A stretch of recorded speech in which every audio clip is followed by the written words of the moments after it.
But the world has experienced the hottest month on record, and that extreme heat can have dangerous consequences for those who work outdoors. The Biden administration has proposed measures to protect workers, but those efforts face opposition over concerns about productivity. Ira Spitzer reports from California. It's been a sweltering summer in the U.S.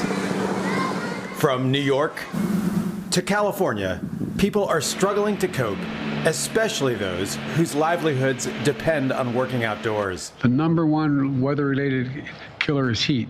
600 people die annually from its effects, more than from floods, hurricanes, and tornadoes in America combined. The U.S. president recently directed the Department of Labor to increase federal inspections of workplaces where workers are at high risk, like farms and construction sites. But there are still no federal heat standards, and proposals have faced opposition in some Republican-led states. Here in California, employers are required to provide water, shade, and breaks when temperatures top 35 degrees Celsius. However, similar proposals to protect outdoor workers from the heat failed to pass this year in both Florida and Texas. Some industry groups, like the American Farm Bureau Federation, have resisted efforts in recent years to enact local heat protection laws over concerns that a patchwork of regulations could be a burden on employers. Farm workers, many of whom are undocumented and scared to speak out, are among the most at risk.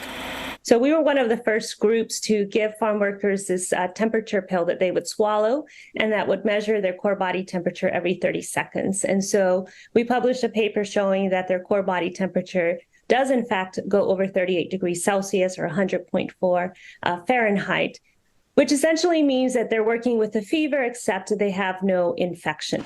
Heat stress increases the risk of heat stroke, which can be fatal in severe cases. And there is evidence linking heat exposure to kidney damage. Scientists expect the situation to get worse in the coming years. That we need to prepare not for the impacts that we are seeing today, but we need to prepare for the impacts that are coming, which are going to be worse than the ones that we're seeing. According to a recent study in The Lancet, the U.S. loses $100 billion a year from heat-induced declines in labor productivity. It predicts that number will increase fivefold by 2050 without mitigation efforts. As temperatures continue to rise, the debate over worker protections in the U.S. and elsewhere is likely to get even more heated. Ira Spitzer, CNA, Berkeley, California.